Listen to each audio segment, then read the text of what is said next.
जय श्री महाकाल। आप सभी का हमारे इस यूट्यूब चैनल पर स्वागत है। आज के इस वीडियो में आपको बेताल साधना के बारे में जानकारी देंगे। बेताल साधना का मंत्र बताएंगे और बेताल साधना का मंत्र जप करते हैं तो क्या अनुभव होते हैं, क्या क्या होता है, बेताल क्या कार्य कर सकते हैं, ये सारी ही आपको इस वीडियो में जानकारी देंगे। आप इस वीडियो को पूरा देखिएगा, वीडियो को लाइक कीजिएगा, शेयर कीजिएगा और चैनल को सब्सक्राइब कीजिएगा। आप सभी को हर हर महादेव। बात करते हैं बेताल साधना पर। बेताल साधना एक ऐसी साधना है जिसकी साधना सिद्धि होने के बाद में इंसान की हर ख्वाहिशें वो पूरी करने पर वो तत्पर शक्ति रहती हैं। बेताल वो सब कार्य कर सकता है जो इंसान की ख्वाहिश होती हैं, जैसे कि किसी को मारना, किसी को उठाना, किसी के साथ कोई बुरा करना, किसी का अच्छा करना, किसी के कुछ कार्य करना, ये सारे ही कार्य बेताल कर सकता है। बेताल की सिद्धि के लिए आपको एकांतवास जप करना आवश्यक रहेगा।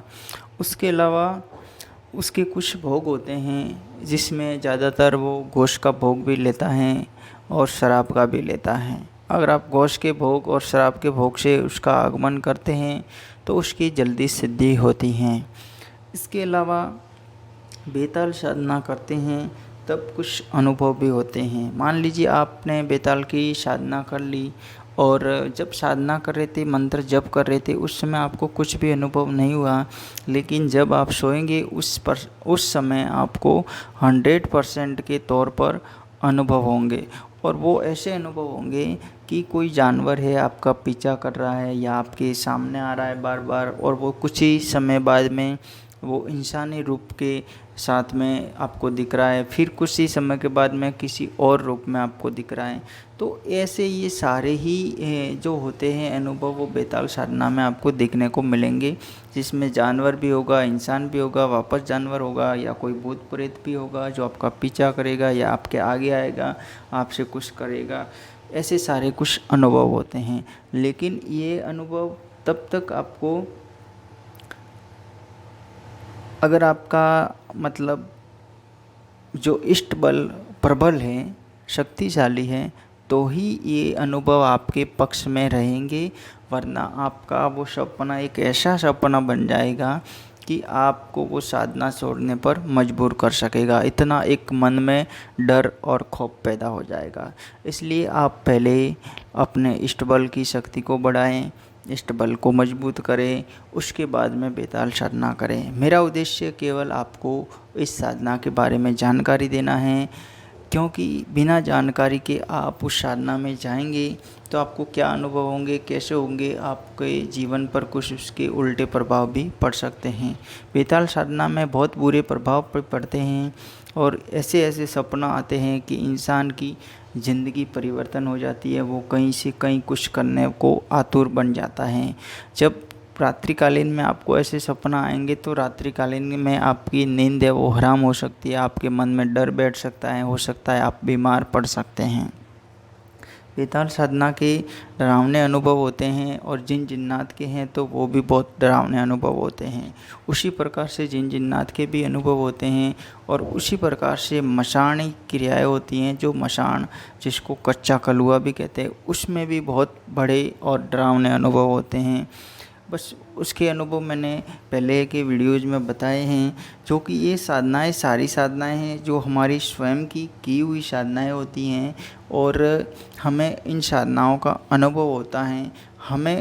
हम इस साधना के क्षेत्र में काफ़ी वर्षों से हैं, इसलिए हमारे ऊपर इन साधनाओं का इतना प्रभाव नहीं पड़ता है। जब चाहे हम उनको कंट्रोल कर सकते हैं, चाहे कोई भी शक्ति है उनको बुलाते हैं, उनको कंट्रोल करते हैं, तो हमारे ऊपर इतना प्रभाव नहीं पड़ता है। लेकिन नया साधक कोई करता है, नया साधक बनता है और वो ऐसी साधनाएं करता है तो उसके जीवन में घटनाएं घटित हो जाती हैं।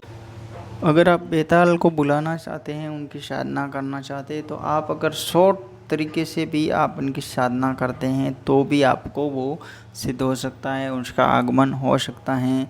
ये है कि आपको उस मंत्र को ज़्यादा से ज़्यादा जप करना पड़ेगा, उसके नाम को पुकारना पड़ेगा और ज़्यादा से ज़्यादा समय देना पड़ेगा और कुछ भोग वगैरह भी देना पड़ेगा।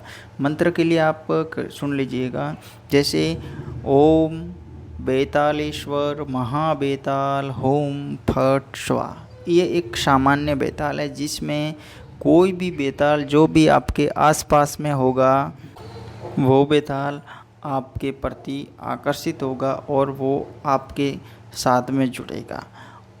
अब आप किसी विशेष बेताल या नाम से उस बेताल को पुकारना चाहते हैं तो आप जैसे ओम अज्ञा बेताल होम फट स्वाहा इस प्रकार से बुलाएंगे तो जो अग्नि बेताल है वो बेताल उसका आगमन केवल होगा। इस प्रकार से बेताल का अगर आप आगमन करते हैं, इसमें ये होता है कि आपको थोड़ा समय तो देना पड़ेगा और रात्रिकालीन में जप करना पड़ेगा, लेकिन इसका आगमन 100% हो जाएगा। ये एक सामान्य विधि है जो मैंने आपको बता दी है। अगर इस विधि से करते हैं तो भी आपको किसी के पास में जाने की या किसी के पास जाने कोई विशेष लेने की दीक्षा लेने की ज़रूरत नहीं रहेगी, लेकिन ज़रूरत ये रहेगी कि आपकी सुरक्षा होना अति आवश्यक है। अगर आपकी सुरक्षा है तो ही ये साधना करें, वरना आप एक संदेश मात्र ही इसको मान लीजिएगा। आप सभी को वीडियो अच्छा लगे लाइक शेयर ज़रूर करें और इस चैनल को सब्सक्राइब ज़रूर करें। घंटी के बेल आइकन को दबा दीजिएगा ताकि आपको नई जानकारी मिलती रहेगी। हर हर महादेव। जय श्री महाकाल। जय श्री महाकाल। आप